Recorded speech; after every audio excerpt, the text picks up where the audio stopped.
उपवास रखने की जिद। 9 माताओं के लिए 9 दिन व्रत रखूंगी। मैया की भक्ति में शक्ति है। मैया हमारे परिवार को अपना आशीर्वाद जरूर देंगी। लेकिन अपना शरीर तो देखिए माँ जी, आपका एक पाँव घर में रहता है और एक पाँव डॉक्टर के यहाँ। फिर से बीमार हो गई तो जय माता दी के साथ राम नाम सत्य भी। अरे राम राम राम, कैसी बातें कर रही हो बहू। राम नाम सत्य हो मेरे दुश्मनों का। मुझे व्रत रखने से मत रोको बहू। वरना देवी माँ नाराज हो जाएंगी।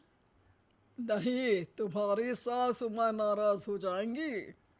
अरे पर माँ, भूखे क्यों रहना है? देवी माँ थोड़ी ना चाहती होंगी कि उनके भक्त भूखे रहें। और आपकी तो सारी मनोकामना पूरी हो चुकी है ना माँ। लालच है बेटा, लालच बुढ़ापे में भी खत्म नहीं होती। अरे तुम चुप करो जी।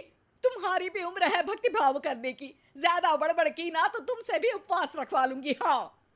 अरे रौद्र रूप क्यों धारण कर रही हो मेरी माँ। रख लो व्रत। ठीक है माँ, बस अपनी हेल्थ का ध्यान रखना। अरे उसकी चिंता तुम मत करो बेटा। मैंने टीवी पे देख लिया है कि व्रत में क्या क्या खाने से शरीर में कमजोरी नहीं होती।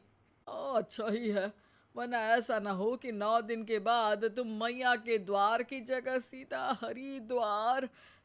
अरे तुम मुझे हरिद्वार क्यों भेजना चाहते हो? क्योंकि अब तुम्हें मायके तो भेजने से रहा। बाबूजी, क्यों माँ को परेशान करते रहते हो? अच्छा माँ, ये बता दो कि आपको व्रत में खाने के लिए क्या क्या चाहिए होगा? सास के सामने सब हार जाते हैं। माँ के कहे सामान को बेटा लेकर आता है। नवरात्रि का पहला दिन है। नाश्ता कर लो, स्वस्थ रहो, मस्त रहो। मेरा व्रत से ध्यान भंग मत करो। अच्छा ठीक है ठीक है। भूख लगेगी तो मेरी तरफ मत देखना। आई बड़ी। तुम कोई खाना हो जो तुमको देखूंगी। आए बड़े। माँ जी, ये लीजिए आपका फरियाली मिक्सचर। इससे व्रत नहीं टूटेगा। अरे इतना सा? दिन भर भूखी रहने वाली हूँ, थोड़ा तो और ला दे। पर ये सब तो सपोर्ट के लिए होता है ना माँ जी, पेट भर के थोड़ी ना खाना होता है। करवा चौथ का व्रत नहीं रख रही हूँ जो कुछ ना। अरे जुबान पे तुम्हारा नाम न रखूं, व्रत क्या खाक रखूंगी तुम्हारे लिए। माँ के कहने पर बहू और भी फरियाली ले आती है, जिसे खाकर माँ डकार मारती है। इतनी जोर से डकारोगी तो दुर्गा मैया भी डर जाएंगी। तुमने तो उनके शेर से भी तेज आवाज निकाल दी। अरे शेर के जैसा पंजाबी मारती हूं मैं, देखना चाहोगे? तुम्हें पता है ना, व्रत रखते समय हिंसा वाली बातों से, विचारों से और बुरी चीजों से दूर रहना चाहिए। सही कहा। बुरी चीजों से दूर रहना चाहिए। इसीलिए तो तुमसे दूर जा रही हूँ, दूसरे कमरे में। सास ने कई सारी ऐसी चीजें खाई जिनसे व्रत ना टूटे। बहू, सब्र का फल मीठा होता है। इसका मतलब ये थोड़ी है कि तू मुझे शाम तक फल नहीं खाने देगी। माँ जी, 1 घंटे पहले ही तो आपने इतना सारा। अरे एक खाता ही बना ले, उसमें लिखा करे कि मैंने कितना खाया, कितना पानी पिया। अरे नहीं नहीं माँ जी, मैं अभी फल लेकर आती हूँ। जोर से बोलो। नहीं माँ जी, मैं फल लेकर आती हूँ। अरे ये नहीं, जोर से बोलो, जय माता दी। सासू माँ एक साथ बहुत सारे फल खा लेती है। माँ जी, इतनी जोर से मैं डर गई। अरे भक्ति की शक्ति की पुकार है। पुकार नहीं, डकार है। हाँ हाँ ठीक है ठीक है। चिप्स और लेकर आना जरा, उससे भी व्रत नहीं टूटता। माँ जी था कि उपवास में सिर्फ इतना खाना चाहिए जितना शरीर के लिए सही रहे। स्वाद के लिए खाने से तो अच्छा है कि उपवास ही मत रखो। माता जी की कृपा तो वैसे भी बनी ही रहती है। अरे वाह बहू वाह। एक ढोलक और हारमोनियम भी लेकर आना और प्रवचन करने लग जा। श्री श्री 108 बहु ईश्वरी माता। माँ जी, मैं आपके लिए चिप्स लेकर आती हूँ। बहू की सही सलाह को भी सास नजरअंदाज कर देती है। थोड़ी देर में बहू सास को चिप्स ला कर दे देती है। आलू की चिप्स, आहा मजा आ गया। आलू किसी भी सब्जी में चला जाता है।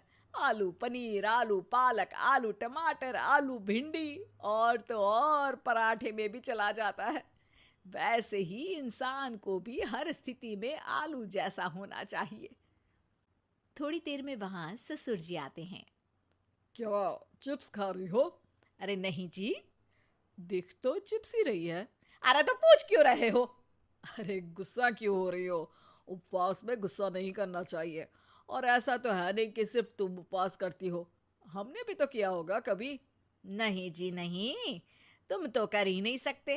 तुम उपवास में भी भेजा खाओगे और भेजा खाने से उपवास टूट जाता है। अच्छा थोड़ी सी चिप्स मुझे दे दो, मन ललचा रहा है। नहीं, उपवास के लिए है। तुम अपना खाना खा लेना जो भी बने। पूरा दिन सास कुछ ना कुछ खाती रहती है। जैसे ही रात होती है, बस उपवास हो गया, अब मैं खाना खाऊंगी।